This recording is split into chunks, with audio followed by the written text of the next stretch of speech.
Hello, my name is Lindsay Shuck. Thank you for joining today's Family Office Network's webinar series featuring Huvr. I would like to take a minute to introduce our speakers today. Herman DeBoer is the CEO of Huvr. He is a Gulf War veteran of the United States Air Force and has 25 years experience building successful technology companies. James Martin, COO, is an All-American athlete and has 20 years of experience building global support operations and helping organizations enable sustainable growth through digital transformation, automation, and smart cloud solutions. Lastly, Jamie Lee Frazier is also with us today. Jamie Lee is the Chief Marketing Officer of Huvr, a bombing attack survivor turned entrepreneur. She has built, acquired, and merged successful companies and is a two-time award winner recognized for innovative solutions and growth. At the end of today's presentation, we will have time for Q&A. We encourage you to send over any questions at any point using your questions chat option on your screen. With that said, Herman, I will let you take it from here. Thank you so much, Lindsay, for the introductions. We know that when you invest in the people behind the company as much as you do the idea itself.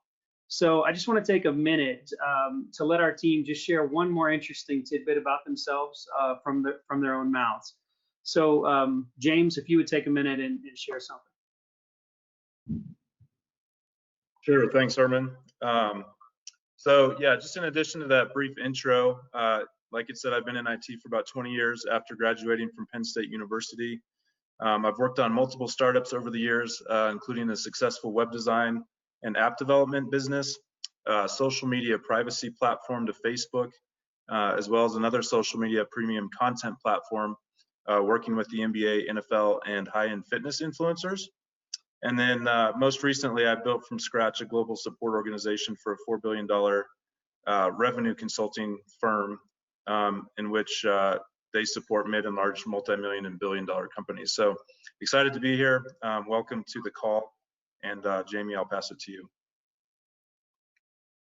Thanks, James, and thanks, Lindsay, for the intro.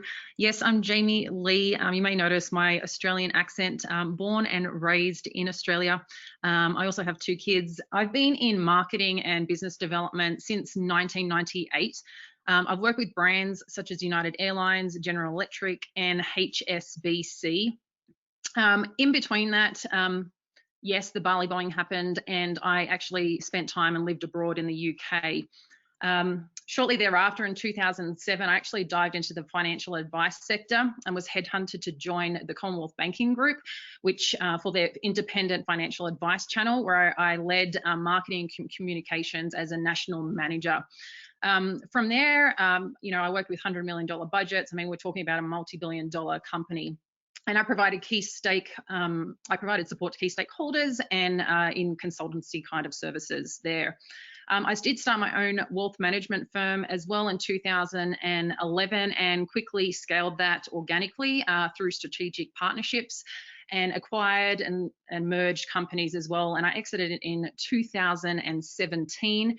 I think a big part of that is I spent time in the US studying investor behavior and technologies such as AI, working out how to innovate the financial advice sector in Australia and incorporate that into our companies. And we actually were recognized and awarded for that 2 times over. Just quickly to wrap up, I am featured regularly on a radio show with iHeartMedia and other media publications. I also have a mastery in neuro-linguistic programming. It's where I specialize in human behavior and psychology, which I identified as a clear differentiator to the success of companies that I have partnered with and created. And I think that's where I'm just really excited for Huvr and this opportunity when it comes to marketing, customer acquisition, and the experiences as well through the product development. If you have any questions, please feel welcome to reach out. We do have full bios available as well. So look forward to it. Awesome, thanks guys. And then one additional thing I'll share about myself is in 2008, I built one of the largest music distribution platforms in the world. We had over 22 million songs. We had patents for unique music distribution, contracts with Sony, Warner, Universal, EMI. We filed an S1 to take that company public, and during that process, we were acquired.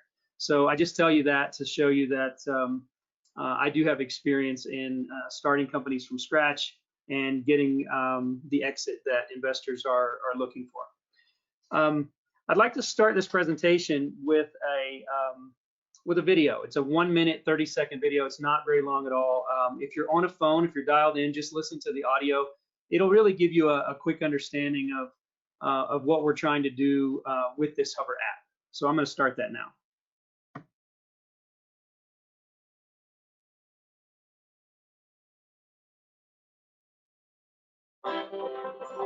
Huvr is the Uber of virtual travel, giving you the ability to safely explore the world on your own terms through our proprietary and patent-pending technology. Huvr is a virtual app unlike anything on the market today. We connect virtual travelers to human walkers in another city or country so you can personally experience life around the globe. This literally puts almost any event, landmark, or live news at your fingertips. Imagine your family together on a Friday night, teleporting in and visiting the streets and canals of Venice, all in real time, creating fun memories of places you may never get a chance to explore in person. You can save your trip to our cloud to watch anytime and share highlights with friends.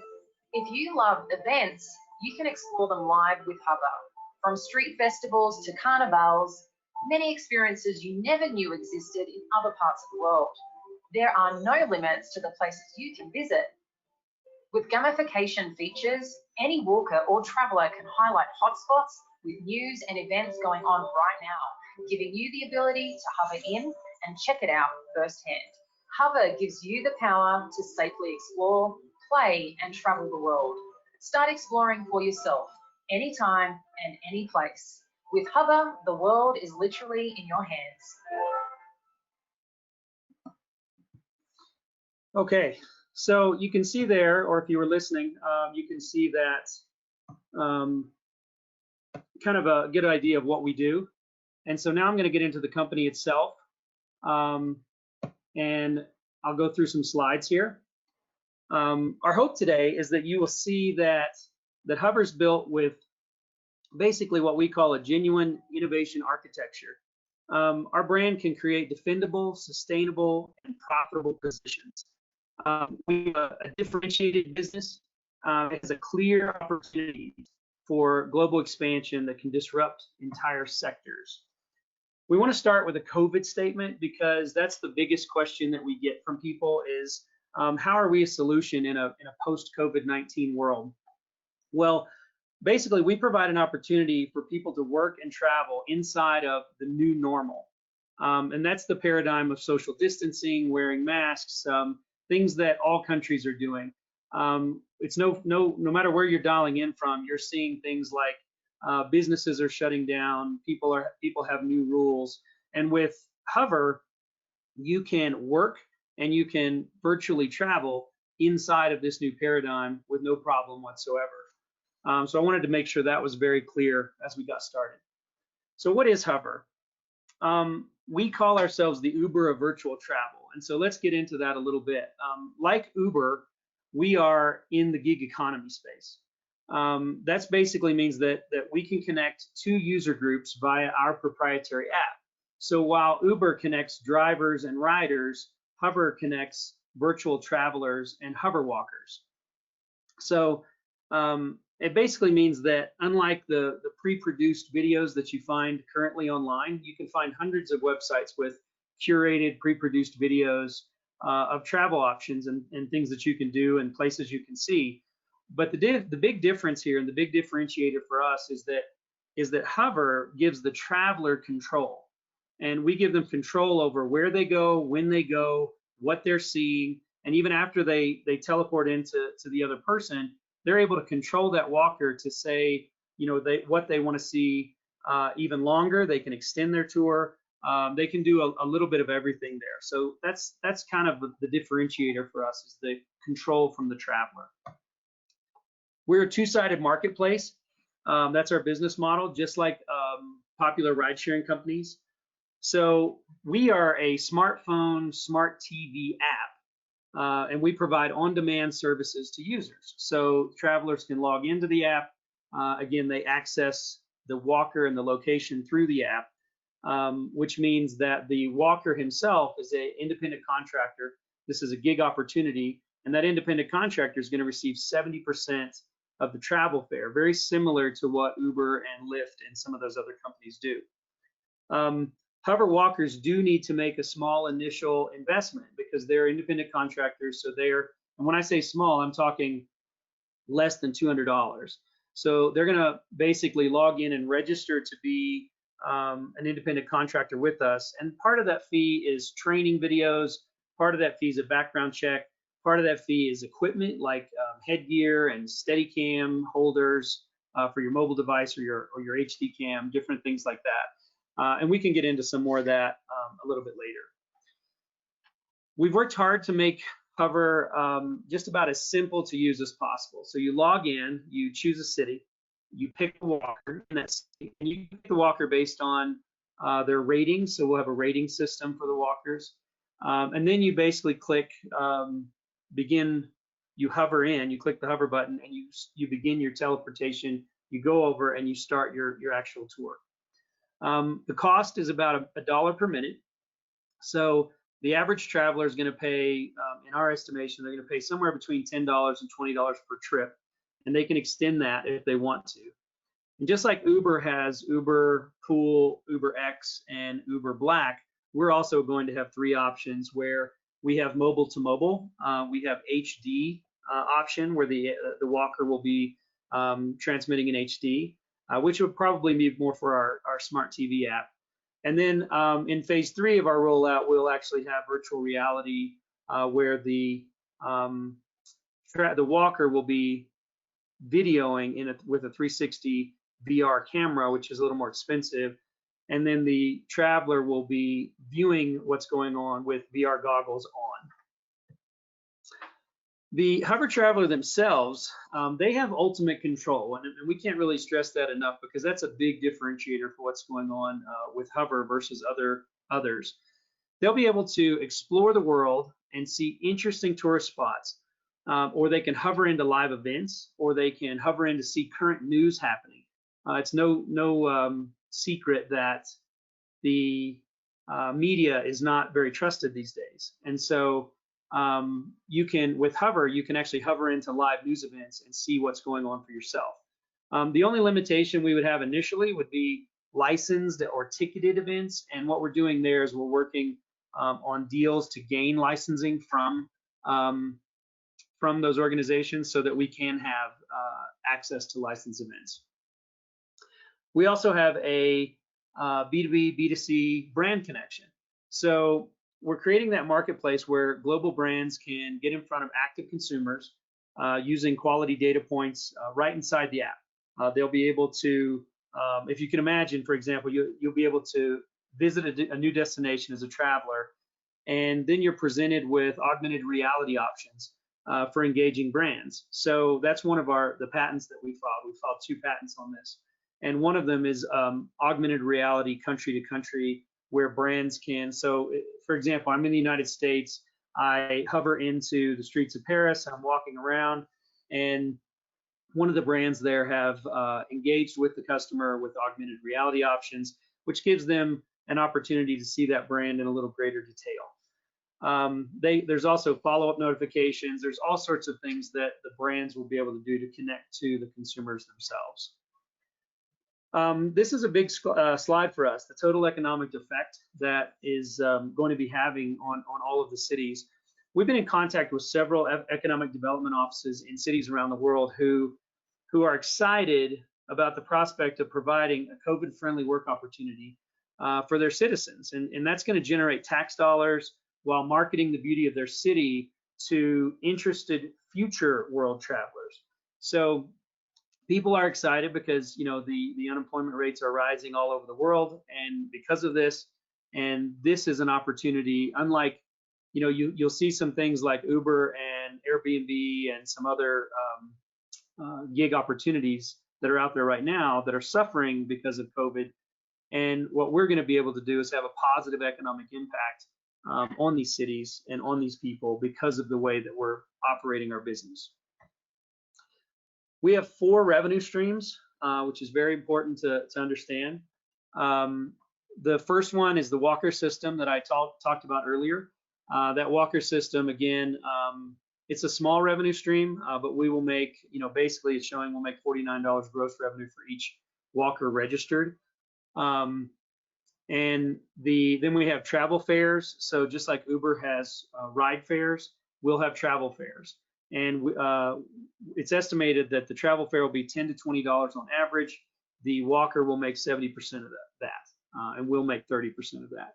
Then we have a subscription plan, and the subscription plan is basically where the traveler can subscribe for additional, for example, it would be similar to what Apple or Google does, where it's $3.99 or $4.99 a month. And you would get additional storage space. You would have the added features of being able to schedule a walk. For example, there are all kinds of different features for subscribers. And then we have the advertising model, which is that I just talked about, the B2B and the B2C. For our projections, we are showing $8 million for revenue in year 1, which we believe is conservative. And we believe that based on the surveys that we've done and based on some independent research that we've done. But for our projections to suss out, you just have to ask yourself, can Huvr sign 300 walkers in 20 cities in year 1? Can we get 4,000 travelers to use the app per day? So the survey results, I'm just going to give you 2 of them here. I'll read them as we just printed them this morning. Is one of the survey questions was, would you personally use this app? And so far on that, 52% of the people surveyed have said yes. 41 have indicated maybe to probably. And then we asked how often you would use the app, and 54% said several times a year. 32% said monthly, and 14% said more than once a month. And so, when you look at our projections, which we can show you in detail if you're interested in learning more, we have projected that most of the travelers that are downloading this would only use it once a year. And so our projections, we believe, are very, very conservative based on those results. We have a plan to set up nonprofit arm of Huvr, where we partner with major mobile device companies to, we're basically going to scholarship impoverished people around the world with the training and equipment required to earn a substantial income. So one of the examples we had is we can show people, for example, in Madagascar, you're making, the average citizen there was making $2 to $5 per day.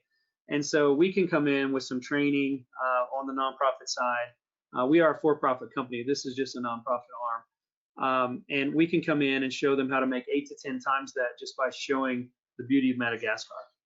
And so that was one example there.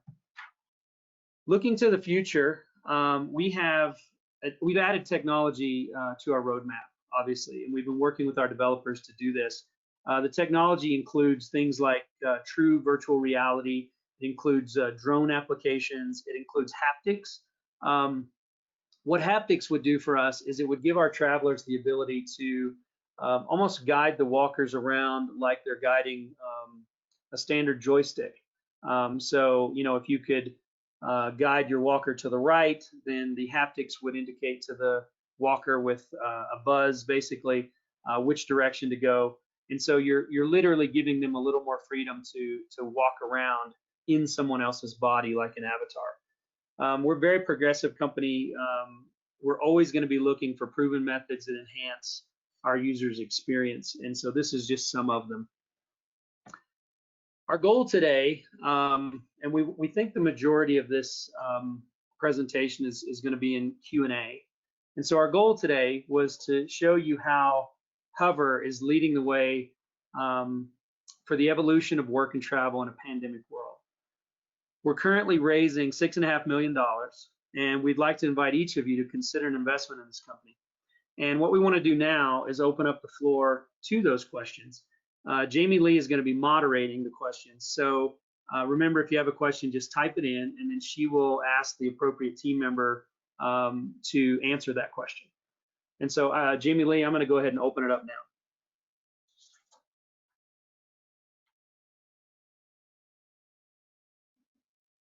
Okay, you can hear me okay? Yes. Great. So can we talk about the current challenges, please, in terms of what you have experienced with Huvr in its development? Yeah, some of the challenges that we've been facing, you're asking me, I'm assuming. Yes, Herman, I was looking at you. Some of the challenges we've been facing are things like internet coverage. We have to make sure that on our rollout that the cities are equipped with a minimum of 3G coverage that would provide the necessary mobile-to-mobile communication for a live video stream. And so that's not really been a problem for our rollout. I mean, we're going to be rolling out in 20 major cities coming up around the world, and all of those cities are actually at 4G and moving into 5G. So our rollout will probably follow the tail of 5G around the world, but that's just one challenge. We've had other challenges that we've been able to piggyback off of what Uber had done. So like the challenge of paying independent contractors across country borders. So, you know, in the early stages, Uber was having major fees that were happening by transferring money to other countries from the US to pay independent contractors. And so we've just kind of piggybacked off what they've done as far as the things that they figured out on how to set up an office in the United States while paying independent contractors in other countries to eliminate some of those fees. So, you know, that's a couple of the challenges that we've faced. What about, do you guys want to add to that in any way? I think that's great, Herman. We have Samir asking what the revenue traction is. I'm not sure if we have we can jump back to the revenue slide deck, and James, if you wanted to run through that. Yep, sure. Herman, you want to switch the slide to the revenue? So we're in our angel and seed round right now, where we're asking for $1.5 million for our angel round and then $5 million for our seed round, and that's to basically fund us for 6 to 9 months to get this off the ground in regards to developing the app and doing the marketing behind it. So we've raised a significant amount of the angel round, but still need to complete that as well as the seed round. And so as far as revenue coming in, we're pre-revenue. But again, if you look at our projections, very conservative based on what Herman went through. You know, things like number of trips per day, number of actual users that we think and are confident we can get onto this platform in a very short period of time. The other factor here too is just you know, the economic impact to get people back to work. This gives a very reliable and easy way for people to who've lost their jobs or are looking to supplement their income to get back to work. So pre-revenue, but as we went through our financial projections, very conservative. And we can do a deep dive, you know, after this meeting if you want to go into how we got those projections and you know, the decisions we made on how to come to these numbers. So yeah, and I'll just add, James, that we are basically in August we're going to be rolling out the pre-signing of the walkers. So we have a program that'll actually start to trickle in the revenue in August, where we're going to be signing up walkers because they have a process they have to go through, where they have to go through some training, they have to go through a background check because we have to try to protect our travelers as much as possible. And so there's some time limits that they have to go through. So we'll be signing those guys up, which will actually start our revenue on that scale from that particular revenue stream next month in August. Great. We've got Jeff has come in just probably to answer a bit more on, can you please outline the terms of the money raise, structure, valuation, commitments to date? I think we answered a little bit there, but if we could just go over that, Herman. Yeah, we can go over some of that. I don't have it all in front of me, but we can basically say that we're raising the 1.5 million is at a $7.3 million valuation. The 5 million is at a $9.4 million valuation. And so we're working to close out the first round and to roll into the second round. We tried to make it as appealing as possible, and we based it on some of the progress that we've made. We have our basis for the valuation as well, but we're in the neighborhood, in the park for startups, especially for what we believe we have with the technology and some of the backing we're getting from some of the economic development offices.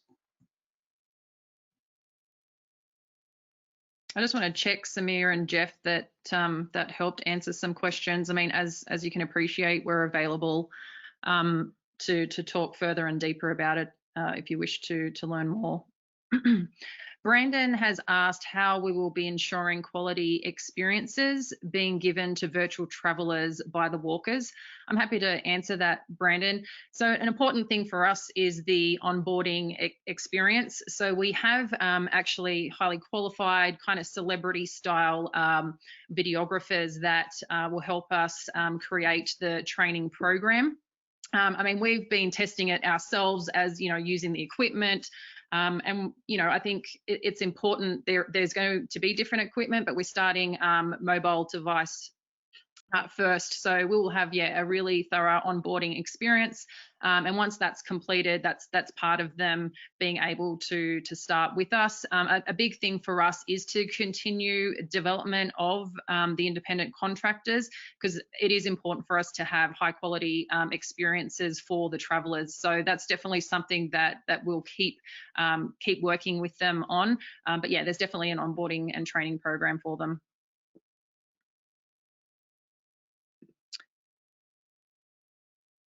Jeff's just asking as well the type of security in the angel round. We have our broker dealers are obviously not on the call, but we are running the angel round on just a basic Reg D offering. So our attorneys have all of the information. If you'd like to see that, we're not going to post that on this particular presentation, but we can send that to you.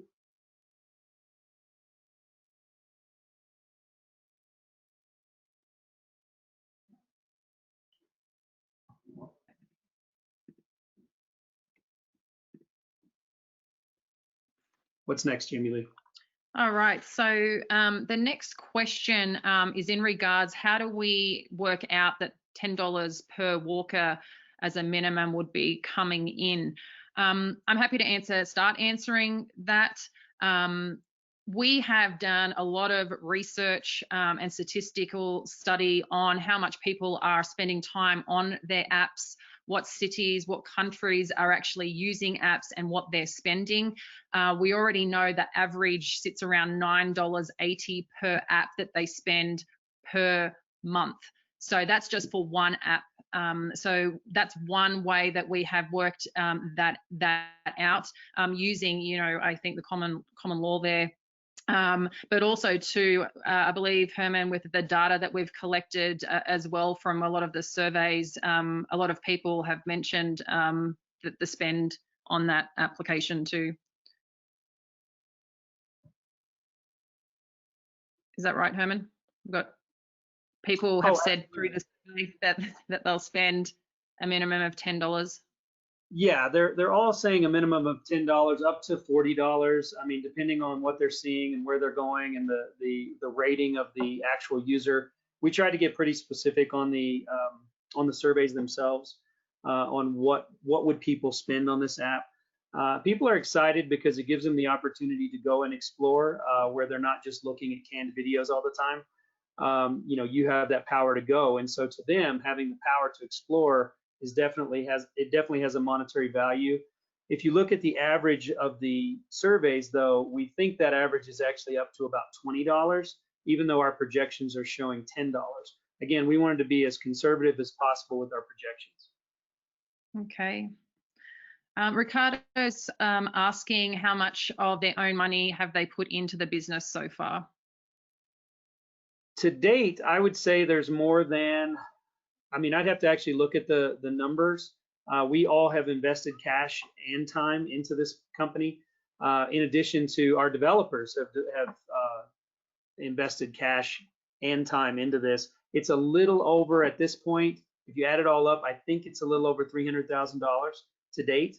And we obviously have a full rollout plan to get this thing going that we can share with you as well. But it's a timely business. It certainly is. It's a timely app, and people are getting excited about when we present it to them. Okay. Do we have any more questions that we can answer for you? What are also the common questions that you've been asked, Herman, to date off some of the partners? I mean, we covered about the being COVID friendly, and then obviously after COVID. Yeah, the big one is COVID friendly, and are people interested in the app? Again, we're trying to, every day we put out surveys on social media and different areas in different countries. We're trying to, our developers are in Portugal, so they're helping as well. We have contacts in London, they're helping as well. We're working to set up a broker-dealer syndicate. So our goal for this company is to hit our projections for year 1, year 2, and then look at rolling this into some sort of S1 filing or an IPO. So, I mean, we're very, very serious about getting this company going and making it a strong revenue play. Great. We've got Ricardo again. I think he likes to ask some tough questions that obviously we're well prepared for. He said that we've all had exits. Why not put more skin into the game if you believe in your own idea? Well, we do believe in our own idea, but I also believe in the power of investors. And as we're moving forward, we're building this thing out. As if we need to build this thing out ourselves, we absolutely will.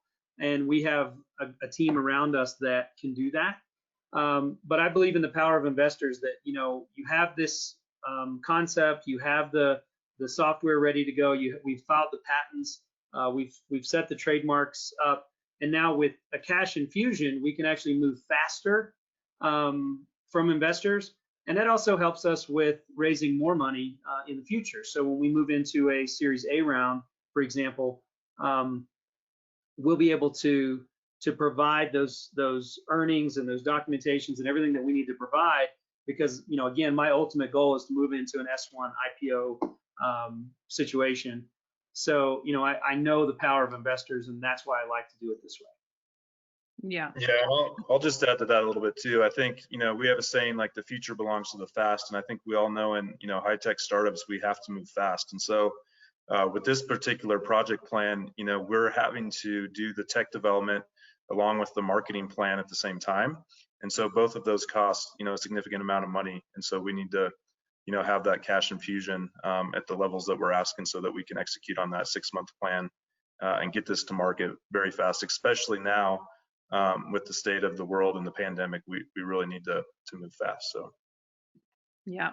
And I think, as we've learned too, just, through this experience, I think through our careers as well, is the power of investors is huge. As Herman mentioned, we know a big part of that. We already have people ready to go for Series A round. And that's a big part of who we partner with in terms of the investor, in terms of the seed round. It's also the partnerships, the alliances that we create. And, we've got celebrities ready, to consider partnering with us. We have international schools ready to go to partner with us. We've got travel companies, as Herman also mentioned, working with governments alike and communities. We've got charities. So we've been doing a lot of the work behind the scenes that obviously you can't see, but it's there. And I think that's a big part of our foundation, and that is through our connections. And importantly, we want investors on board who are as driven and passionate about it as we are, to really, kick this in the arse and just make it happen, basically. Brandon has asked a question too, which is great. Who are your main competitors and why will we win? Do you want to share a bit more, Herman, on the competitors that we've we acknowledge? Yeah, I mean, we have a competitor analysis that we keep as a running document that we'd be happy to share with you as well. I mean, we pulled in dozens, literally, of companies that we would consider as a competitor. The big differentiator, again, is that most of the competitors that are out there that are providing things like this, they're providing content that is either pre-produced or curated by the user themselves that then other people can go and watch. And so it is content, it is travel content. And so we consider them competitors. And so what the big difference with that we're bringing to the table is the traveler is in control, not the curator of the content or not the producer of the content. So the traveler gets to control where they go, when they go, what they're seeing, you know, what direction they're looking, all of these things, the traveler is in full control. And so we'd be happy to send you that competitive analysis though. That's the reason though that we think we're going to win, is to answer that second part of that question. Is there's not a company out there right now that's focusing on the traveler themselves. They're just providing content for that traveler and letting them watch it. They're not giving them control over what they're seeing and how they're seeing it. And so we'll be the first to actually do that. Yeah. I mean, you can think too, you know, if they're doing kids are doing a school project on Egypt, for example, I mean, it's great to watch canned videos, but imagine you've got someone, you know, a professional videographer taking them on that experience, and they can choose to see and learn as they're going through things live rather than just having a video. I mean, I don't know if you've seen stuff like Stonehenge. If you go have a look, I mean, okay, you know, but that's just some examples. We definitely know this is going to be huge when it comes to media as well at the moment. I mean, you know, we hear about people that have, you know, are in areas that are flooded, for example, and they're like, no, we're not flooded. It happened down the street. It's only one street, but you're getting, you know, this information to raise money to do whatever, and it's actually not happening to the magnitude that you're being told. You know, same things when it's coming to the riots or things like that. You know, there's so many sides to a story, and the media will do what they need to do to get their clicks. But this gives opportunity for you to access this, or anyone can access this worldwide. You know, the fires in Australia, I had someone ask me, hey, did it really happen everywhere? And I remember too, I was actually, you know, I was like, it did happen everywhere, but you're going to get the information that you're going to get through the media. But when you can actually have it live, you can stand at someone's house, or you can actually, I don't know, maybe even have fire crew themselves where you can get access to. I mean, this is a massive game changer, and no one is doing this. No one is providing the opportunity for you to be in control, to get the answers that you want, to have the experiences that you want to experience. But this, our technology and where we're taking this in terms of the project overall, the experience overall, just has so many facets it can be used for. And I think it's really great that we're already getting expressions of interest from people that work with, you know, celebrities and looking at doing, you know, concerts and things like that, festivals, as I mentioned, schools as well. So I think we've already got our foot in the doors of all these places already. We've got some really other great partnerships going on. So we're ready to like rock and roll. And, you know, for us, we just know that the opportunity is huge, and obviously our marketing strength as well, and rollout plan. And as Herman said, you know, kicking off next month in terms of getting the walkers on board is, you know, a great start for that. I hope that answered your question, Brandon.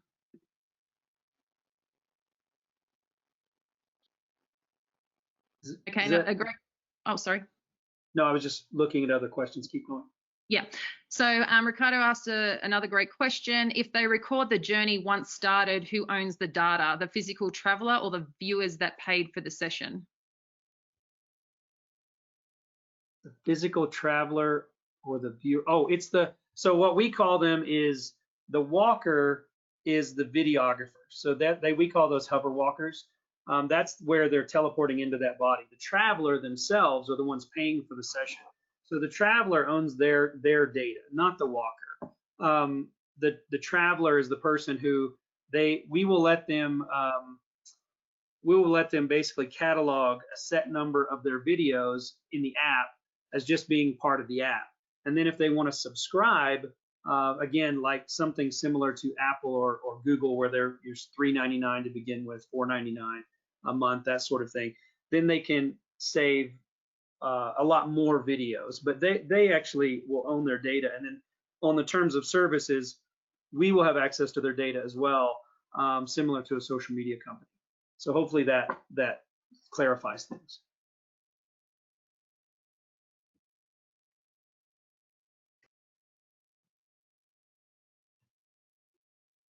Okay, great.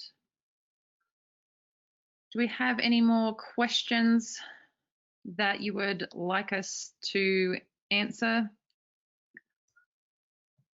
And again, while you're looking at that, Jamie, we have a lot more information to share. So we have project plans, we have all sorts of data and spreadsheets that we can share with you and kind of give you a little more hint of how we got to where we are today, and why our projections are what they are and who we're working with and things like that. So, I mean, if you have a strong interest in what we're doing, we'd be happy to have a separate call or a Zoom call or something like that with you to discuss it.